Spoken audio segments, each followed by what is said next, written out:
This clip is brought to you by Mark Bell Slingshot. This gear is made for lifters by lifters. Enjoy this clip.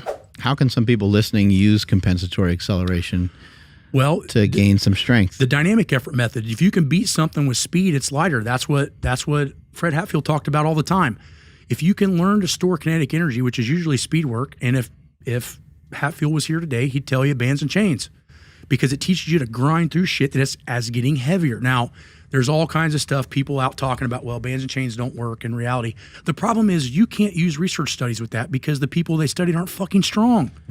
Go give me like 10 800-pound squatters that all have impeccable form, and you give me 15 weeks of training them accommodative resistance smart, and I will show you progression, right? Because here's the thing is, if I take guys that squat 200, they're probably squatting 200 because they have all kinds of issues. Yeah.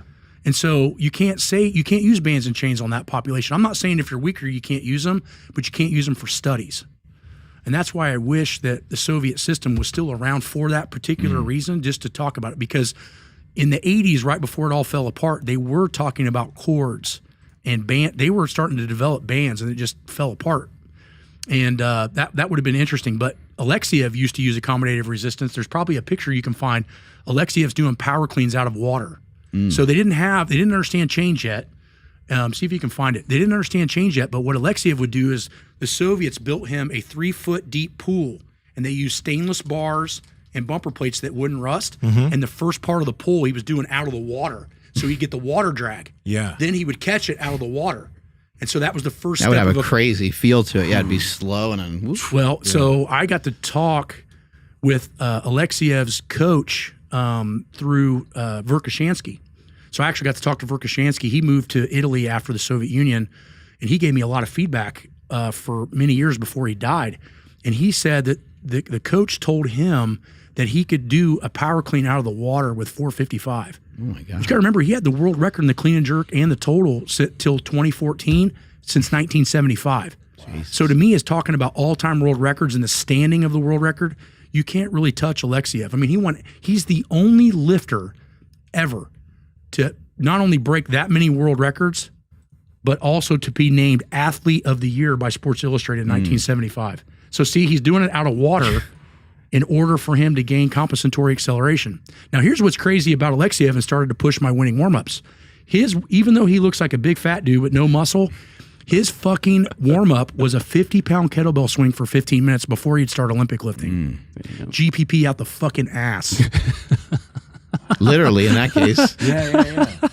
Wow. Yeah, he was probably the most conditioned Olympic lifter you've ever seen. I mean, unfucking real. And that was told to me directly by his coach. Yeah. And I got pictures of him doing kettlebell swings. So see, he started training variability too. So he was the first athlete in the Soviet system that was actually allowed to go off-grid and start training different ways. And that's when they created the Dynamo Club. And he had 75 lifters that he was training that were all capable of world records. Every one of them. Think about that. You know how many variations of the two lifts they had?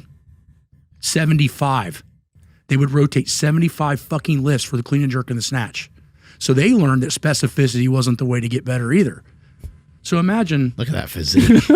Yeah, but find pictures of him young. That's when he was older and starting to get unhealthy. Peak physicality. See the top right picture, he's the only lifter, powerlifting, Olympic lifting, it doesn't matter, Athlete of the Year in 1975. Wow. Think about that. Break all the world records in powerlifting and see if Sports Illustrated will put you on the front cover. John Haxon on the front cover. Right. See? So look at him younger. Fucking jacked. Shit. So in those pictures where he was fatter, he was already in his mid-late 30s, and he was just trying to break the total numbers. He didn't care about being quote-unquote healthy anymore. So when he was younger, he was fucking cranked. But here's the deal. So he had 75 variations of 2 different lifts.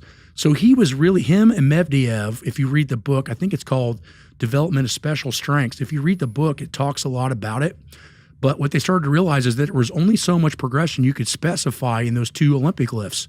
So they started breaking the lifts into pieces, both in maximal strain, like a front squat, and then they would do an overhead squat, and then they would do, a part of the clean just from the hang, and then they would do a high bar back squat narrow, and then they would, you know what I mean? The mixture was endless, but the point is that if they mixed and matched the movements and then they put the specificity in at key points, they were well-rounded athletes that would fucking destroy everybody in the world in Olympic lifting. And not only did it work for Alexeyev, he had 75 potential world record holders in the same fucking gym. Jesus. Imagine walking out in super training and 75 guys are out there right now and they all train here and they're all capable of winning the Olympics.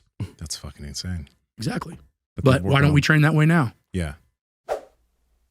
Hey, I know you guys enjoyed the video, so like, comment, subscribe, and head to the Power Project Discord below. Talk to y'all later.